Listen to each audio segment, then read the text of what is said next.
Welcome back, teachers. We are thrilled to have you here for Geo's supplemental review. Our goal is to help you prepare for your lead in September 2023, and we're confident that with our 25-item review of professional education, you'll be well on your way to success. Remember, we're here to support you every step of the way. Let's do this together. Prayer. Our Father, I turn to you, seeking your divine help and mercy, as I ask for your grace to help me pass my board exam. I ask for wisdom, knowledge, and understanding so that I can remember everything I have studied. Please do not abandon me in this time of need, but grant me the favor I seek. I ask this in your holy name. Amen.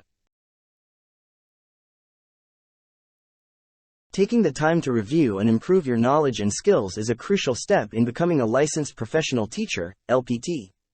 By committing to a thorough and dedicated review process, you'll be better equipped to succeed in the LPT exam and, more importantly, to excel in your teaching career. As you review, you'll gain a deeper understanding of the principles and practices of effective teaching, and you'll be able to apply this knowledge in the classroom to help your students succeed. Remember that becoming an LPT is not just about passing an exam. It's about committing to a lifelong pursuit of excellence in teaching. So take the time to review thoroughly, and know that your efforts will be rewarded with a fulfilling and impactful career as an LPT.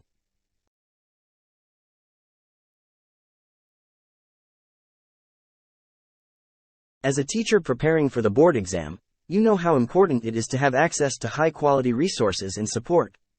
By subscribing to this channel, you'll gain access to expert guidance, comprehensive study materials, and proven strategies for success on the board exam.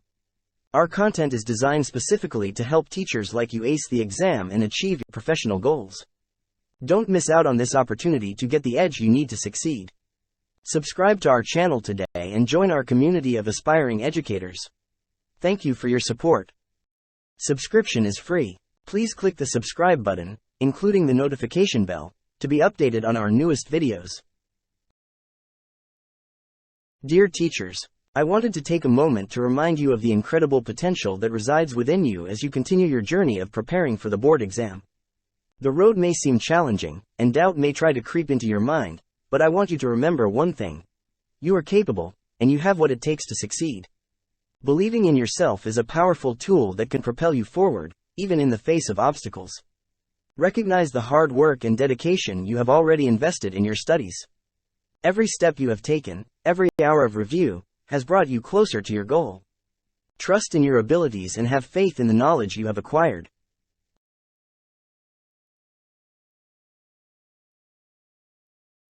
Question number 1. When a teacher is convinced it is best to teach students the skills to adapt to change since change is the only thing permanent in this world, he or she adheres to what philosophy? A. Pragmatism. B. Perennialism. C. Progressivism. D. Essentialism.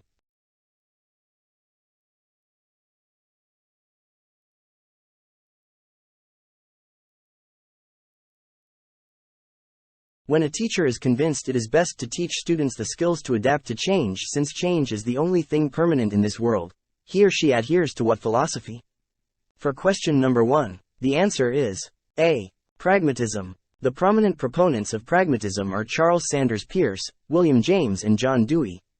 Pragmatism is an educational philosophy that emphasizes on practicality, experience, and adaptability to change in education. Perennialism, on the other hand, emphasizes enduring truths, timeless knowledge, and classical subjects. It centers on the belief that certain knowledge and values are essential for all students to acquire. Progressivism places greater emphasis on students' needs, interests, and social development, often incorporating cooperative learning and democratic principles in the classroom. Essentialism emphasizes a core set of essential knowledge and skills that all students should acquire. It focuses on traditional subjects and seeks to instill discipline, rigor, and cultural literacy. While there may be some overlapping principles or shared values between these philosophies, the key differences lie in their perspectives on knowledge, the purpose of education, and the methods used to facilitate learning. Pragmatism stands out for its emphasis on practicality, experience, and adaptability to change in education. Question number 2. In his class, teacher Lloyd carefully focuses on his students' strengths and weaknesses. What type of test should he give? A. Formative. B. Diagnostic. C. Moving exam. D. Summative.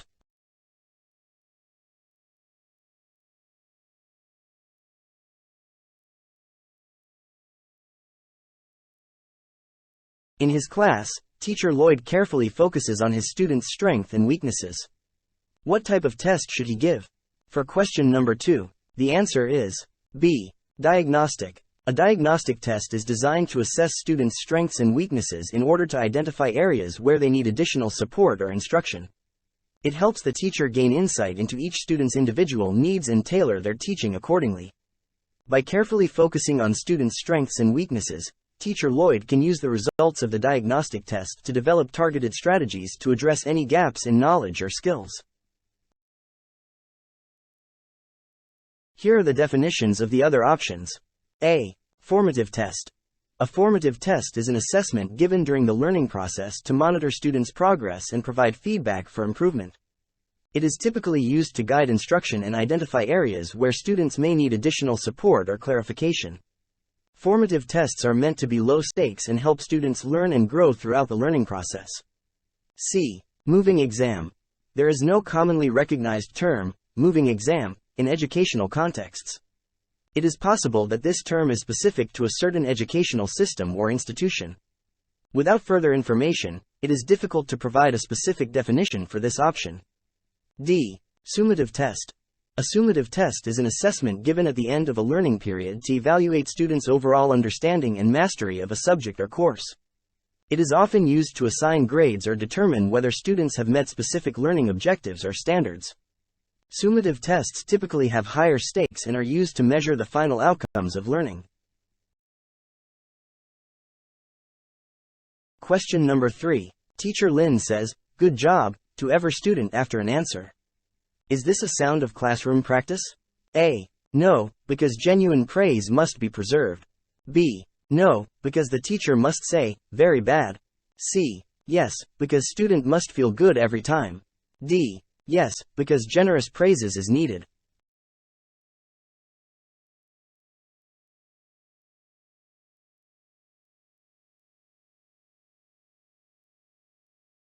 Teacher Lynn says, "Good job," to every student after an answer. Is this a sound of classroom practice? For question number 3, the answer is A. No, because genuine praise must be preserved. While it is important to provide positive reinforcement and encouragement to students, it is equally important that praise is genuine and meaningful. Simply saying, "Good job," to every student without considering the quality or effort put into their answers may diminish the value of genuine praise.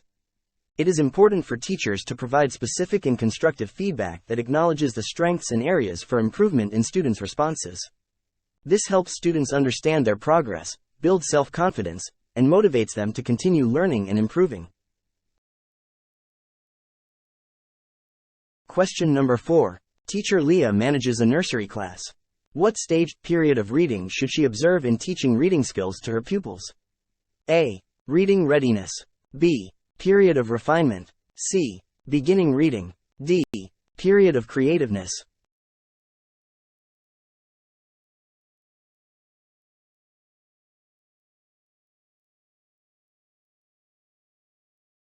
Teacher Leah manages a nursery class. What stage, period of reading should she observe in teaching reading skills to her pupils? For question number 4, the answer is A. Reading readiness. The reading readiness stage refers to the period when children are developing the foundational skills and knowledge necessary for reading. This stage typically occurs before formal reading instruction begins and focuses on preparing children for reading through activities that promote language development, phonological awareness, print awareness, and vocabulary building. During this stage, children are introduced to letters, sounds, and basic reading concepts in a developmentally appropriate and engaging manner. It is important for teacher Leah to focus on the reading readiness stage in her nursery class to ensure that her students have a solid foundation and are prepared for the beginning reading stage, where they will start decoding and recognizing simple words and sentences. By observing the reading readiness stage, teacher Leah can effectively lay the groundwork for future reading success.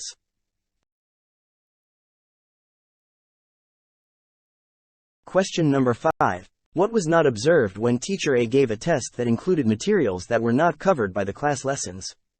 A. Efficiency. B. Practicality. C. Validity. D. Reliability.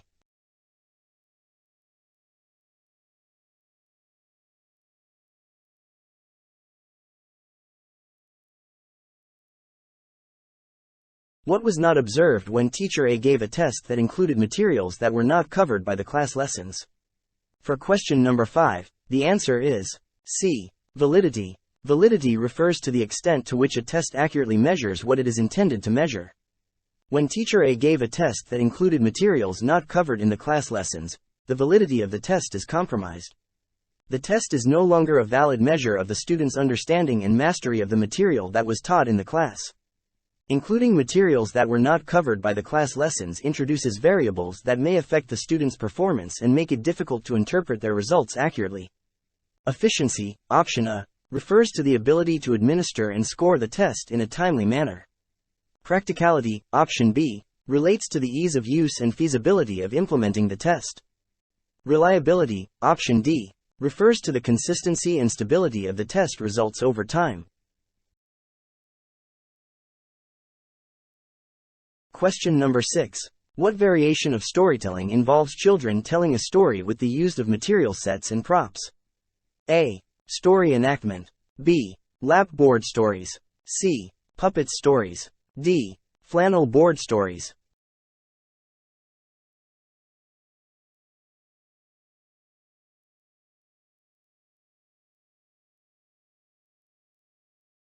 The variation of storytelling that involves children telling a story with the use of material sets and props is A. Story enactment. Story enactment, also known as story dramatization or story retelling, involves children using material sets, props, and their own bodies to act out and retell a story.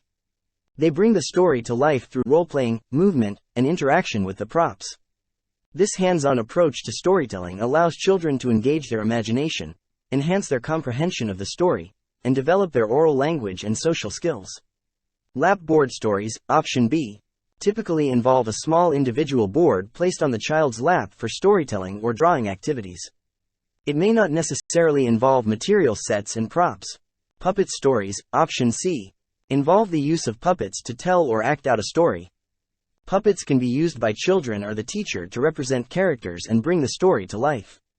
Flannel board stories, option D, involve the use of a flannel board and flannel pieces to create scenes and characters from a story. The pieces are placed and moved on the flannel board while the story is being told or retold. Question number 7. Which of the following best describes the psychomotor domain in learning? A. The cognitive processing of information and knowledge. B. The emotional and affective aspects of learning and behavior. C. The development of physical skills, coordination, and motor abilities. D. The social interactions and interpersonal skills in educational settings.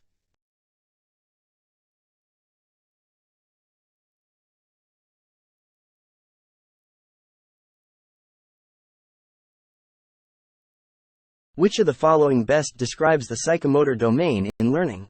For question number 7, the answer is C. The development of physical skills, coordination, and motor abilities. The psychomotor domain focuses on the development of physical skills, coordination, and motor abilities. This domain encompasses activities that involve physical movement, such as learning to write, play sports, or perform fine motor tasks. Question number 8. Schools are referred to as second homes. What pillar stands for caring and nurturing schools? A. Learning to do. B. Learning to be. C. Learning to know. D. Learning to live together.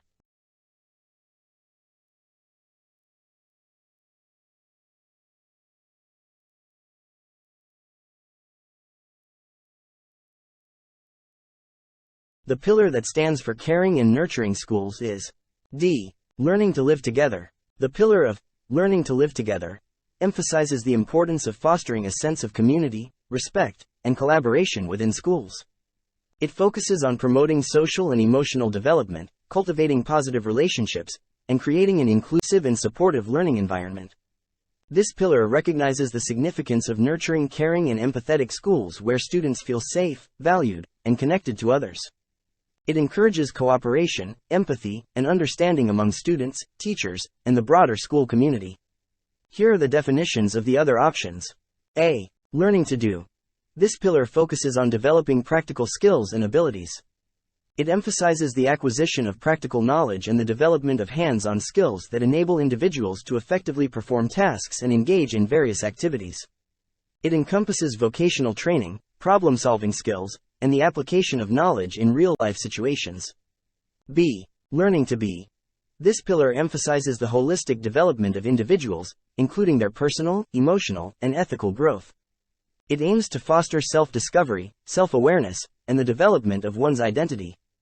Learning to be focuses on nurturing individuals' values, character, creativity, and overall well-being. C. Learning to know. This pillar focuses on acquiring knowledge, understanding, and intellectual development. It encompasses the acquisition of factual information, critical thinking skills, and the ability to analyze and synthesize knowledge from different disciplines. Learning to know encourages a lifelong love for learning, curiosity, and the development of intellectual capabilities.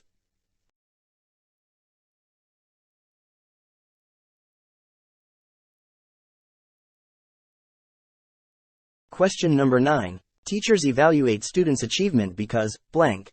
A. They want to know how their students perceive their method of teaching. B. They want to know if they are able to reach the goal of their teaching efforts. C. They have to translate their students' performance into marks. D. Have finished the course outline.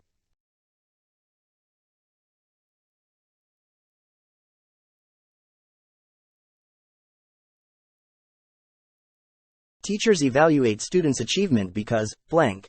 For question number 9, the answer is B. They want to know if they were able to reach the goal of their teaching efforts. Teachers evaluate students' achievement to assess whether they have successfully met the learning objectives or goals set for a particular lesson, unit, or course. Evaluation allows teachers to determine the effectiveness of their teaching methods and strategies. It provides valuable feedback on the students' progress and understanding of the material, helping teachers identify areas where additional support or instruction may be needed. By evaluating student achievement, teachers can make informed decisions about their instructional practices, adapt their teaching approaches if necessary, and ensure that their teaching efforts are leading to meaningful learning outcomes.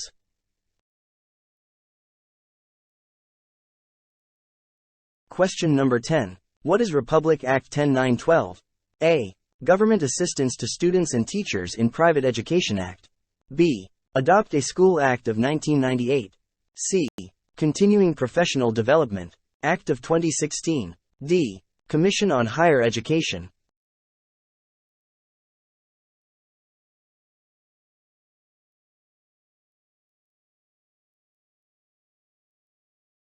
Republic Act 10912 refers to C. Continuing Professional Development Act of 2016.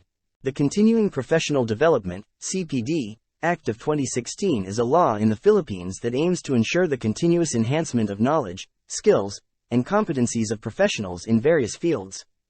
It requires licensed professionals to undertake additional learning activities and participate in relevant training programs to maintain and upgrade their professional competence.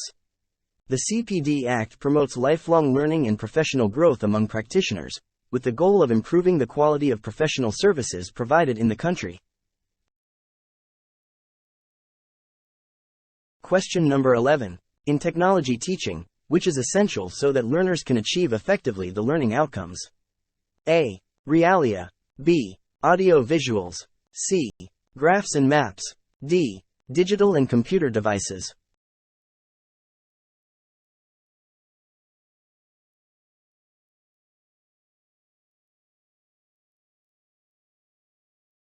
In technology teaching, which is essential so that learners can achieve effectively the learning outcomes? For question number 11, the answer is D. Digital and computer devices. Digital and computer devices play a crucial role in technology education as they provide students with hands-on experience and exposure to various technological tools and applications. These devices enable learners to engage in interactive learning experiences, access relevant information, develop digital literacy skills, and apply technology in practical contexts. While realia, audio visuals, and graphs and maps can be valuable teaching aids in technology education, the use of digital and computer devices has become increasingly important in today's digital age. They offer opportunities for active learning, experimentation, and the development of critical thinking and problem-solving skills. Question number 12. English teacher Gerald teaches grammar by limited concentration on memory and application of rules, immediately tested by daily quizzes. What learning is applicable in this case? A. Behaviorist. B. Cognitivist. C. Connectionist. D. Gestaltist.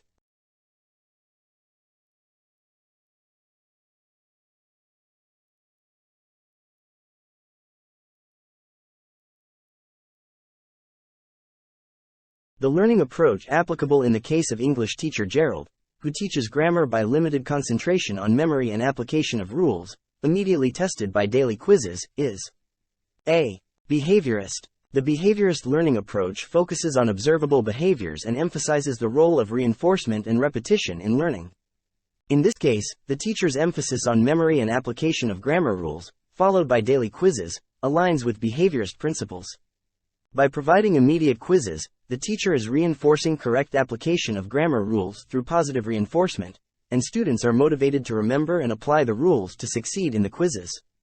This approach emphasizes rote learning and repetition to reinforce desired behaviors, which is a characteristic of the behaviorist perspective. Cognitivist, B, approaches focus on internal mental processes, such as understanding and problem solving, rather than just observable behaviors. Connectionist, C, approaches focus on the connections and associations between concepts and ideas. Gestaltist, D, approaches emphasize the whole picture or the organization of information.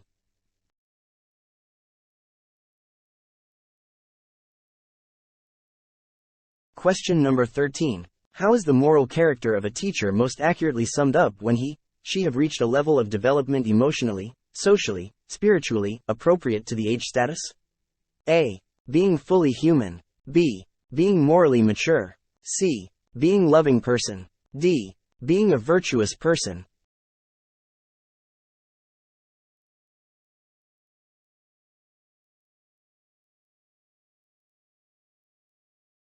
How is the moral character of a teacher most accurately summed up when she have reached a level of development emotionally, socially, spiritually, appropriate to the age status? For question number 13, the answer is B. Being morally mature. Being morally mature person encompasses having moral excellence, displaying ethical behavior, and adhering to values and principles that guide one's actions. It implies that the teacher possesses positive qualities, such as integrity, honesty, fairness, compassion, and empathy. A virtuous teacher serves as a role model for students, demonstrating moral maturity and behaving in ways that align with ethical standards. While options A, B, and C all touch upon important aspects of a teacher's moral character, being fully human refers more to being authentic and genuine, being morally mature, B, highlights the importance of moral development, and being a loving person, C, emphasizes displaying kindness and care towards others. While these qualities contribute to a teacher's moral character, option D, being morally mature person, encompasses a broader set of moral qualities and principles that guide one's behavior. Question number 14. It is a mix of process and products used in the application of knowledge. It includes tools from paper and pencil to the latest electronic gadgets and tools for practical tasks. A. Technology. B. ICT literacy. C. Educational technology. D. Online digital tools and apps.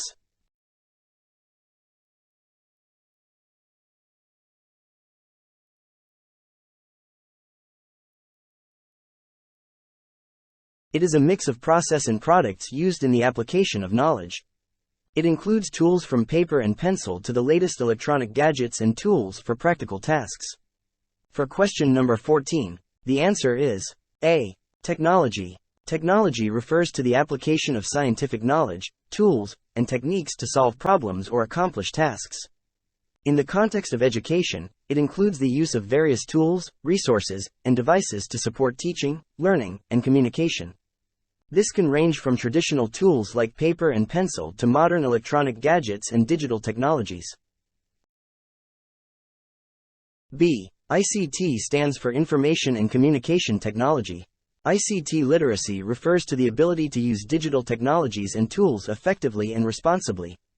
It encompasses skills and knowledge related to accessing, evaluating, and utilizing information, as well as communicating and collaborating using digital platforms and tools.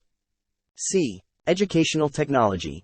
Educational technology, also known as EdTech, focuses specifically on the use of technology in educational settings. It involves the integration of various technological tools and resources to enhance teaching, learning, and educational outcomes. This can include hardware, software, digital content, online platforms, and other technological innovations designed for educational purposes. D. Online digital tools and apps. This refers to specific digital tools and applications that are accessed and used online. These tools and apps can vary in their purpose and functionality, such as productivity tools, educational apps, communication platforms, collaboration tools, and more. They are typically accessed through the internet and often require an internet connection for their use.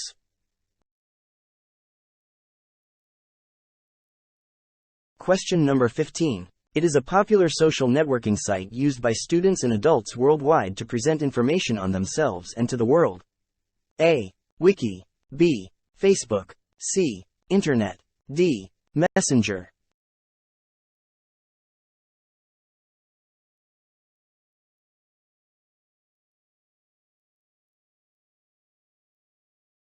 It is a popular social networking site used by students and adults worldwide to present information on themselves and to the world. For question number 15, the answer is B.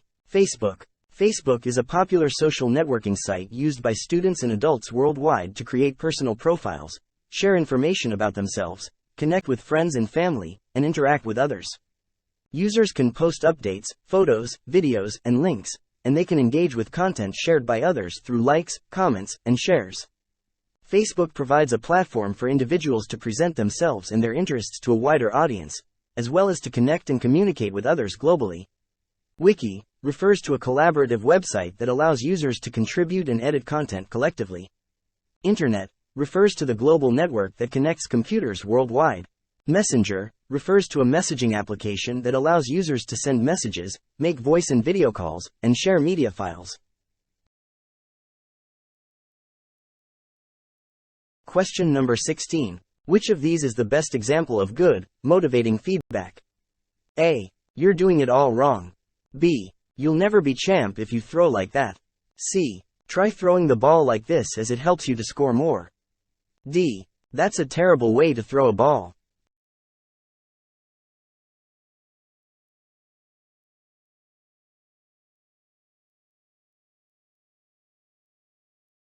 Which of these is the best example of good, motivating feedback? For question number 16, the answer is C. Try throwing the ball like this as it helps you to score more. Question number 17. The pinning of the veil around the bride and groom, the exchange of rings, and the releasing of doves during the wedding ceremonies shows that culture is blank. A. Historical. B. Symbolic. C. Continuous. D. Changeless.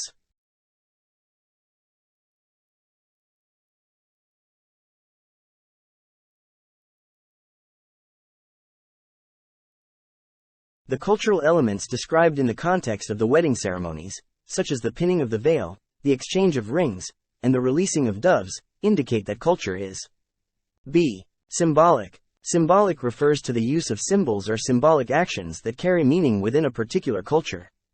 In this case, the wedding rituals and traditions mentioned are symbolic acts that hold significance within the cultural context of weddings. These actions represent deeper meanings, values, and traditions associated with marriage and the union of the bride and groom. Question number 18. Which of the following is not correct? A. A learning environment needs to be safe. B. A learning environment needs to be well ventilated. C. A learning environment needs to be free from bullying. D. A learning environment needs to be disrespectful.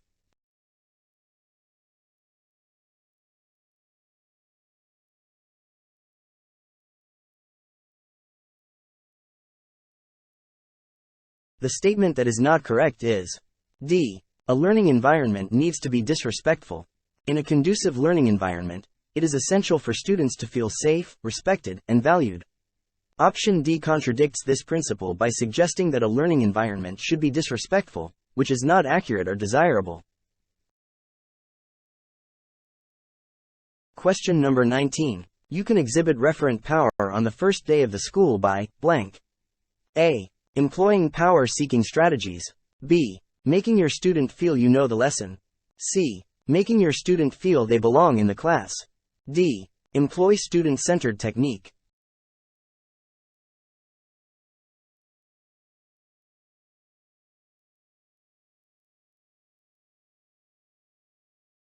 You can exhibit referent power on the first day of school by C. Making your students feel they belong in the class.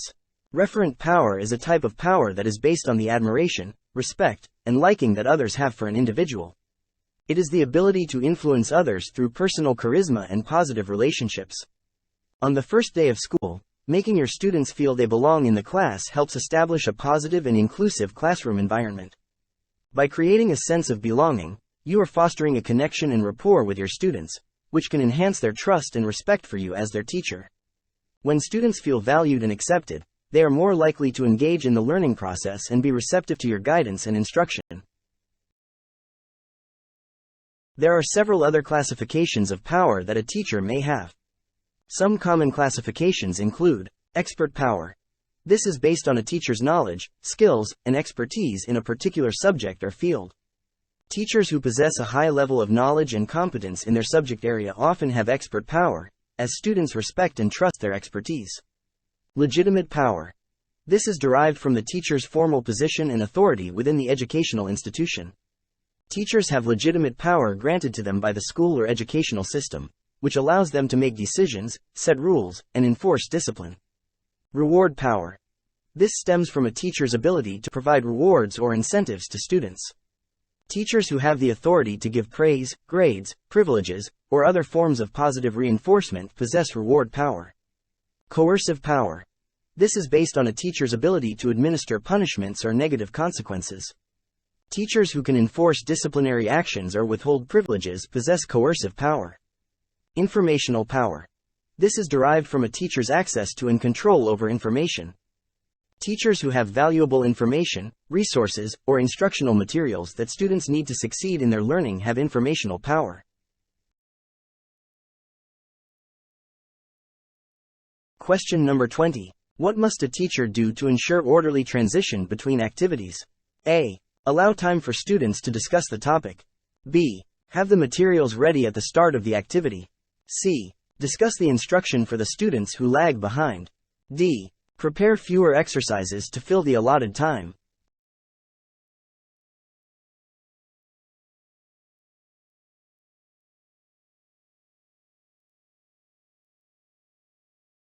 To ensure an orderly transition between activities, a teacher can take several steps. Among the given options, the most appropriate choice would be B. Have the materials ready at the start of the activity. Having the materials ready at the beginning of the activity helps minimize disruptions and delays during the transition. It allows for a smooth flow between activities, as students can quickly access the necessary materials without wasting time searching or waiting for them to be distributed. Prepared materials ensure a seamless transition and help maintain the momentum of the lesson. Question number 21. A specific type of convenience sample that is based on a particular geographic area. A. Clustered sample. B. Random sample. C. Stratified random sample. D. Available respondents.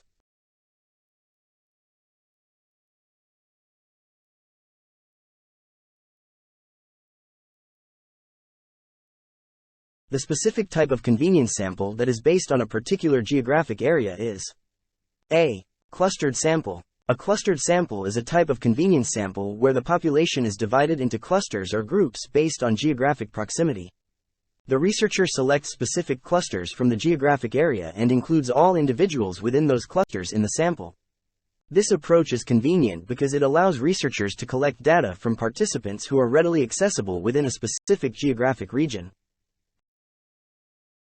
Option B, random sample, is not specifically based on a particular geographic area but involves randomly selecting participants from the entire population without considering geographic factors. Option C, stratified random sample, involves dividing the population into subgroups or strata based on specific characteristics and then randomly selecting participants from each stratum. While geographic location can be one of the stratification factors, it is not necessarily the defining characteristic of a stratified random sample. Option D, available respondents, refers to a convenience sample where the researcher selects participants who are readily available and willing to participate, regardless of their geographic location. Question number 22. Under the domain of learning, to what domain do comprehension, analysis and evaluation belong? A. Affective. B. Cognitive. C. Psychomotor. D. Understanding.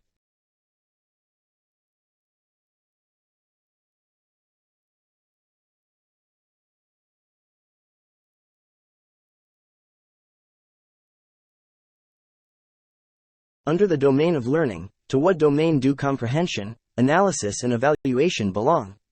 For question number 22, the answer is B. Cognitive. The cognitive domain of learning focuses on intellectual activities, knowledge acquisition, and mental processes. It involves various levels of thinking, from basic understanding and comprehension to higher-order thinking skills such as analysis, evaluation, and synthesis. Options A, affective, and Option C, psychomotor, refer to other domains of learning. The affective domain focuses on emotions, attitudes, values, and the development of interpersonal skills. The psychomotor domain focuses on physical skills, coordination, and motor movements. Option D, understanding, is a more general term that can be associated with different domains of learning but does not specifically refer to the cognitive domain.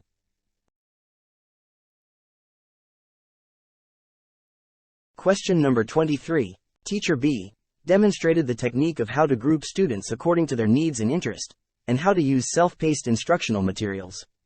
Which philosophy is manifested in this activity? A. Existentialism. B. Idealism. C. Epicureanism. D. Progressivism.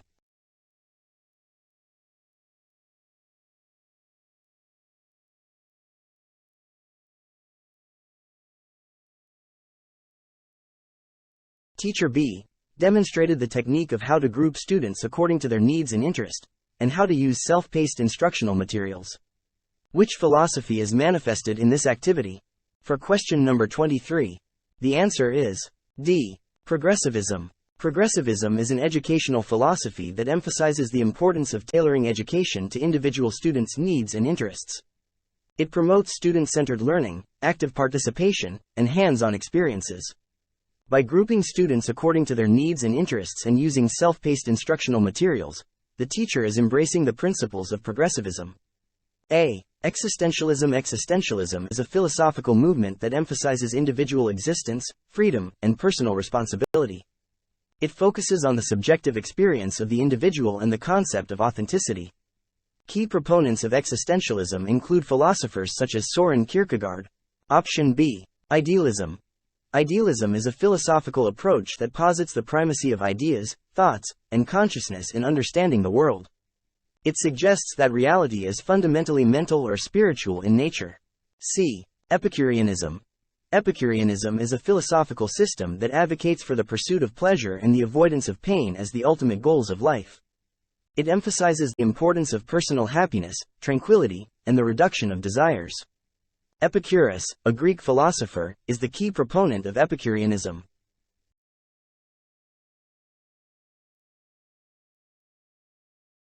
Question number 24. Dylan's parents do not give any response on his bad behavior in school. What kind of parenting style is this? A. Authoritarian. B. Authoritative. C. Indulging. D. Neglecting.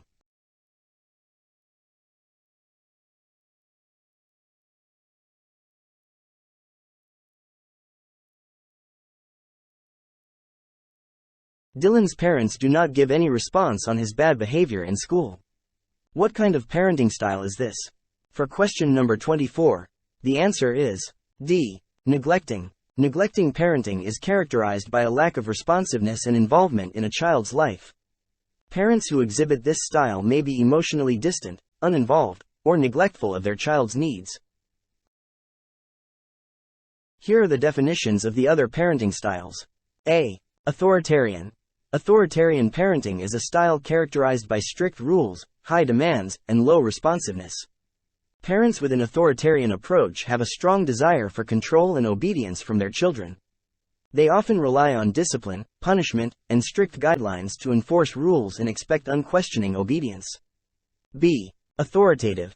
Authoritative parenting is a balanced and nurturing style that combines clear rules and expectations with warmth and responsiveness.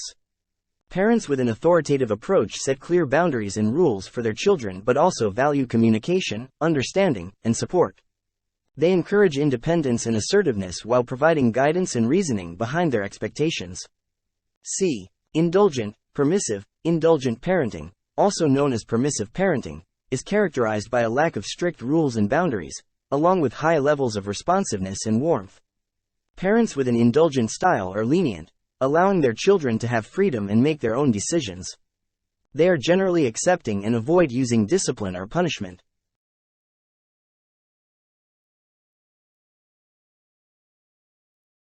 Question number 25. A values education teacher emphasizes ethics in almost all her lessons. Which of the following emphasizes the same? A. Greek education. B. Roman education. C. Moral education. D. Religious training.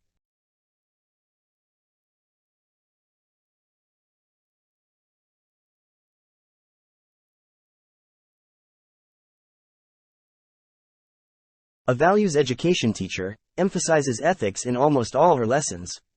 Which of the following emphasizes the same? For question number 25, the answer is C. Moral education. Moral education focuses on teaching and promoting ethical principles, values, and behavior.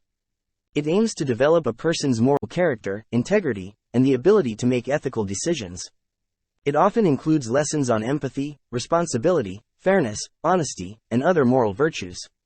By emphasizing ethics in her lessons, the values education teacher aligns with the objectives and principles of moral education. Thank you for watching Gerald's lead review. I hope they've been helpful in your exam preparation. Remember that success in the lead requires consistency and dedication, so I encourage you to come back for more videos to help you stay on track with your studies. Be sure to hit the subscribe button and turn on notifications so you don't miss any new videos. My goal is to provide you with high-quality content that helps you feel confident and prepared for the exam. So, let's work together towards your success in the LET. Keep studying hard and I'll see you in the next video.